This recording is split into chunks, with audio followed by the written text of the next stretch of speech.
Adofo ashefo yema obi biara akwaba edeba attention TV so media ene Gloria Sika na ene de ohun ya enye asemboni bia nemom aye ana ye mu bi ye jeje ho bebre obi wa na tale we na ade kwa sorry na we de yemfa ngwa sorry edi kodina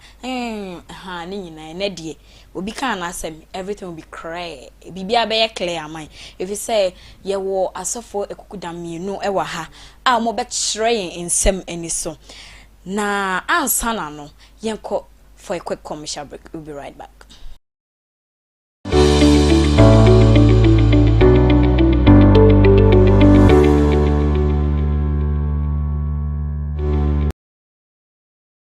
Akwaba BM edeba attention TV so Mr. on subscribe like na share na yenkwa yenim medikan ka chew dada say entare bi wo hwa ye share na ye bu ye ho aten e we de yemfa kwa sorry we de ko party ne sa anya manyaman ene die utirimu ebetene ho if you say ye wo asofo wo ha mo be kyerɛ entare a e wo se ye hye de kwa asori ni so me say me man say na ye hye mi ya me de be kwatena aso dem na e bia na wo de or any other thoughts ewo echidia ene mama beja for akwaba na yen starting ensem empani for me mama akwaba ni di kan no eja mo bebo mu din atwere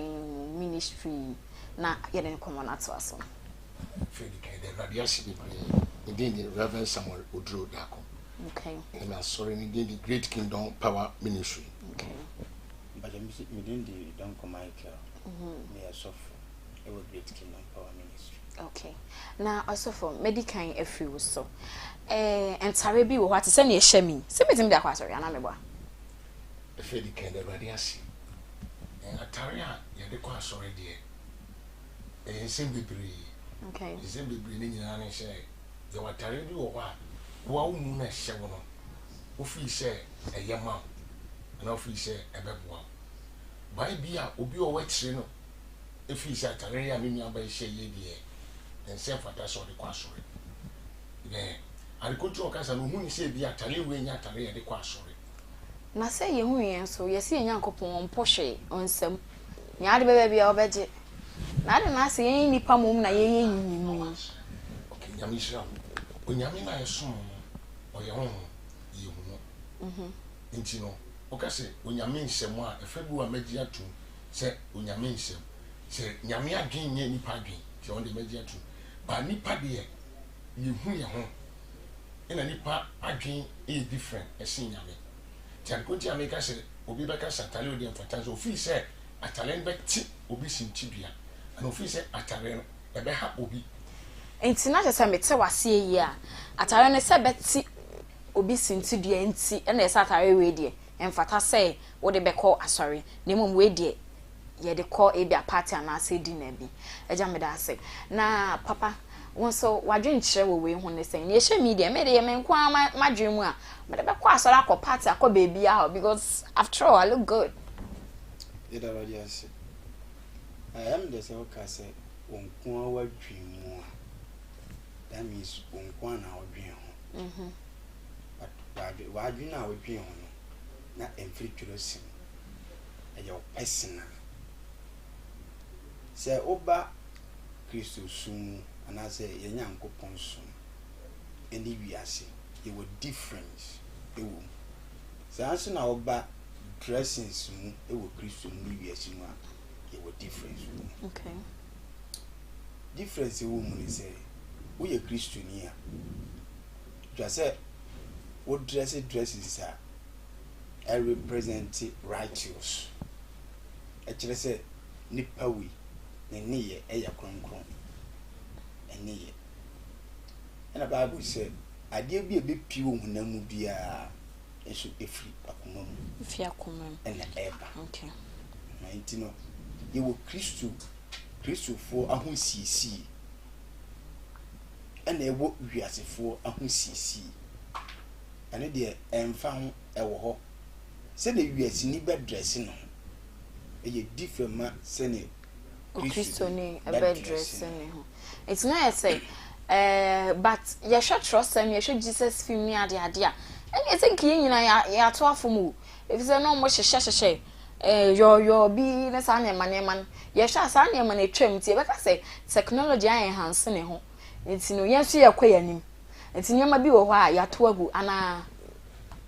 say no ma bi wona say yato agu dia natural time e say na edika to be face because Bible say Nyankopon won kwati asem no anye biribi a oyoye that means asem no e na ye nam so de ko awiye say ya kasi ehwe Jesus film na ehwe no enya Christ but odigina ho o hwe nyame asemu no odigina ho no odi ye biribi ene nkire se ene nyame asemu dressings na oka no they are equal enya pe uye Kristiani a obi bia uye bia etwa se ehye Nyankopon animunyam e wo kwan papa so nti na jese mete wase yi a bibi bia ese ye bia ese hye Nyankopon animunyam emom na so o hye obi wo ho a o say me de omo ye makeup so mo bo mu ti ehye eyelashes any nails ni ade omo be ko bu nsam gem ni sa nyama na unji ntu ndi te Onyankopon hwa komam o hwe nipa dressing na nete bia odigina ho so wo hwe 1 Corinthians 6:19-20 wase na munni se munni patria eye hon konkura asore dan ne wotini padua ni mu ye fra na hon konkron so ye hon konkron de na chese ese asore dan na wusi ama na ba betina mu ana wusi isi ama na betima se ma asore dan so ne ede ye konkron okay so ma asore dan no eye kronkron eja pacho meba oso na meba oso a obi wo ho a yesi we oyourself mama and I say oye bibi very important wa sorry bia otonyom and so ye meko penny na wakana no na o jeans ne ade sa nipa no odi Yakopon asem so and so ono so ye ne awope ede nyame ase said na me nyan kotu quotation atisa na no kan bi ze oni paduane ya so dan no ba dressing no e wo mu bebre kotiam se e wo mu bebre ni se kuwa na no to se do be si ato e boro so oyam crab so e change na se o to anu mpo na so wato ne kakra bi dia okay ba no to bi a uhu a ba oni nyonko ba kura mu tim ka so o we die abroso be ba sa dia o ye soft mame na o ye ntumi ana se o ye maku pani a ha e ba sa kura na omo a e hwe wo sua no e de no mu ka fa na de na omo hwe no mo sua de o be se omo sen ana o be se omo ye ti se wo ti ano to ne de me ti nya kan se enya de ye bone ba de bia o be ye be boro so no eno na enye na ejamida ase nemum ye to aso dia na me pacho obetime de wo comment aba comment section ho na ya kan na fe amaw eja me pacho say ye to aso dia empabo bi wo ho a ye sha eti esintidua empabo dia ni se empabo ti sintidua so obi wo ho a ne empabo na wadodo ebi su ye ho ne ho ebi wo ho so enwa kora ni na ebi wo ho a ebi ani ho atusintidia nyame asemu die ye ba nyame asemu ke ka bible bi ti se empaboa atisintidia da paboa die entisintidia empaboa die entisintidia na etibon so etibon die ensembedre etibon die atisintidia bebre sa etibon emu saying that is into dia o ebia star way ana color way ana we ni say na ye ho so yie nyame ase ye famra ye ma me mutiti wono na ye ma me mo no omo de asawa ene bomuti na say je no de asatwa mu na me kashi wasem so na omo de asawa ne bomuti ebi mo ho a omo china omo twom chino they said dancing crema no pen for kama beneno wig na abano you mu blue red yellow different color tisa wig no eno etis intibia colors no colors etis intibia bebre na te say eja mete wase a wig ne de nkenya bone me from there me ka say wig no na nyame asem kura no wig na bone wig ne yobone enti man kama ya fa wig mbo yeti na se ne e be gbabre wantem o dabi ana so tu ho ofe enya wig na ma oh but at least utumi go say oh eti die fata girl ya na girl eti die mama eti die am eti die na die na ho ayefe na oh Janet tiri oh debi obeba bre wantem debi o ma bre sa adekunti a make us so ma bre wan say ya wo no na wig ni uti so won say unyi a enema bi firi wani so na enema bi so baso ti say unyi no empabo bi wo ho a usa endo compose kwato na hye ba unyi a uti mu say oh empabo yi de me de fa atawe we ya ebe ye fe we me de fa we ya ebe ye fe nti no unyi no na wani so ade hu no ene enema eba ni so no sesa nti ne de mitim akwala akra no ebi wo ho a akwala so a untimi muniti ba onyi no bo se wo boniti na styles ne kra ebem na unsa ho akwala akra ya boniti anya na ne ho twa eti bone de nyame asem kra ka se memfa emia enyu timi encounter me by nyame ka se uboti a honko ha ni Bible say nyame so aboti honko ha nti omo de atechire ye pampe no na ye se nya no kure o Bible nga se uboti a honko ha entisa me sumi de nka me hu ni se after all nya obehye bi amfa nyakopon obekra surgeon string kwat na asore dem ni enya na se waye ne etene okay akoma no so sem se ekwan bi wo etene e wo ni pensu baby na wie ye no e yo se e yo enna ebetimi aba se tali aka obetimi ahya kwa so dem ba wo a wo se kwa so dem kura no hu afofre ka ho a omo nhyɛ no okura no oho nkentire ena wo kura wani nya den enye wo ho wo a no oho abufo no timo abufo se tali a me hye yi die mato ntu tom so a wo se why difference in omo ewo ye wo asofo bi wo ho a omo se wiase asesa to omo so sesa wo ho obi ho na yere ahye lashes na yere wahyehyɛ ne nsa gown eno no na tese opa chese omo de omo nti ne nyame ka na wiase de ebetimi asesa se nimdia no aba bebre nimdia na dos de ye niema bebre ba nyame asem de ensesa se nyame asem sesa de a eno na bibia ba wie ti nyame asem sesa ne de bibia ma wie wiase de esesa alikuja nka se wiase san se nimdia na dos first na yeni wig che yeni wig rasta ba ne ni na aye den aba ti wiase no esesa no ba nyame asem de ensesa ti se oyo gidini oyo kristo na so se wiase asesa ntimi so me esesa e ho ne de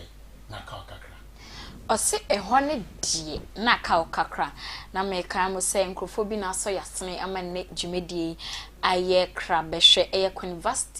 University Foundation se me kan cho say bronya ya yedi Mr. Mema nko awundi bibi bia woda ho a opesa ode boa enyanka awisia ene mobrowa bia fabra University na emonsa ebeka no fefefe me pa cho say opese umumu ana se wanya neema no na imomo ofre na wahwe yechira kwan na ode abre dia ene efre number we 0548 302 985 0548 302 985 me pacho freya yen sabeka bebi a wo bia so ye be share na ya je no fefefe eja mpacho say ye to aso dia na me je mo final words na ya pagya yemu nti papa me pacho me sorry me start wo so eda was ene papa ora din shira na uka simbi se ni obedress ni obehye dia kwa sori dem nyankopon de onfa na ne de akoma mu no ede ya yɛnhyɛ no nso na yɛhu ne sɛ Nyankopɔn na yɛsom no papa mu a ɛyɛ mfasodeɛ ɛde ma yɛn akasa ɛne wɔn a wɔhwɛ yɛn so nso deɛ ɔno nso wɔn kra ne nipadua abɔ afɔre ama Awurade wigi na ba abɔhyɛ nso wokɔ wɔn a wɔyɛ huhu mu nnwuma ɛpaa no ɛde nsunsuan so kɛseɛ ɛde brɛm mɛka no especially ɛmaa no ɛgya me ntwawa no sɛ ɔka sɛ ɛmaa deɛ a aborɔfo yi ɔmo de Bible yi brɛ yɛ ɔbɛhwɛ no matatu ɔmo ho ɔmo abɔ ɔmo ti ɔmo yɛ mɛɛma kora na ɔmo gyina sɔre dɛm holy na ɔmo deɛ no ɛyɛ na ho nkonkron nyɛ ho nkonkron na ɛsane ana okay what the aborɔfo na bɛbata ho deɛ a mɛyɛ me abima mu ha na me wɔ so ɔmo so na de Bible yi brɛ yɛ Bible no obore na de ba edi Bible you obore na de Bible ba Nyankopɔn na de ne Bible ba bɛn na mo so na yɛn nsa ka bi so na yɛn nsa ka bi ɔno na ɔde aba ɔno ayɛ sɛ wakɔ school na wo teacher ahyɛ heel no was say the shed wo de bia shed down shoe one day wo be so be heel akɔ school because wo say the bia wo teacher ahyɛ heel ana ɛgya na ya me ken mo fun na de Bible de aba bibi ma mu but Bible na nya abofo de Nyankopɔn de odi so ɔnamɔmɔ so no de brɛ yɛ ɔnamɔmɔ so ne nkyɛ sɛ de ya perfect than nice Mas teacher in terms of Christus teacher akwanti me bro teacher so akwani bitim be nyi bro master sa ana wo ka bibi fa empaboa no empaboa na ema ne hye ema ne bi tuabo ema ne bi obi obetumu mo ba ogina so onim so nante nti onamo a won se ne na achi na omo amante no mo so wosere no abo won se no kakase bi a ense mfata won se ade ne se wonim ya ye ne papam ye hyawrade ne munya ne papam no enkonkosua ye se matra makwe wonim ye na okotamok bi asi so bo se eso wonam kwa wona wo hwe ma ne bi no mo hye yes no mka so ya ayemobo sentina yo mo se question mo bagi e na ne se ya enti e ma ne o amonten bo se tinsi tudia ka se ade a lady yi onim no ye e no kreso onim no ye because ade o ye no so oti ase an onye de onye okwatu obi sintudia nti ade a yinim yi na obi he o sha ne na chacha de ye de tu obi sintudia o se nipa no pass enti nkwaye ne nipa no anu bepa enti no ye nimu ye make sure say ye be ni because no man na ye nwa se dia ye ho akonta se na obi anim se etwase nipa wo pra ko wo na chi ye Onyankopon bi wo bebu nipa te nti se ye hu ni sa no bibia se me odress mi a me dress mi se dress ni a me dress be so brade ani se so brade ani a be so nipa ni se hu ni sa Kristosom no enye ekyententchen se ne hu osisi ehu ni sa Kristosom no enye ekyententchen se ne yehu no ene eja also final words na yen sorry ni so fasi o ka sem bi o ko sem sa sa o fun de Bible asem yi ya no me de Bible de Nyankopɔn de ya ba nyame fa nipa so ene ade ne ye ne eba na ye ka for ntalia ne mpaboya de ye bia ne ye ya hye nyame din animunyam aye aye no ne si bi si ho hye eye maye ana bebo Awurade ana Awurade ani beso ti sade bia wo ya ebebo Awurade ani beso no wo kura no wo ho ahoden e wo ho anije e hye Kristo din animunyam amen o say o kra wo ho ahoden e wo ho anije se obeye ahye Kristo din animunyam na me kai mo say aha aye Attention TV Mr. on subscribe ya subscribe like na share na order phone so insa intimi kebi or comments no keep you on the comment section na yankin kan fefefe mo eha na ebebe makwan amede ne dwumedie ne nyina esi media ne Gloria Sika. Shout out to my cameraman, Anchorage. Shout out to you. Bye bye.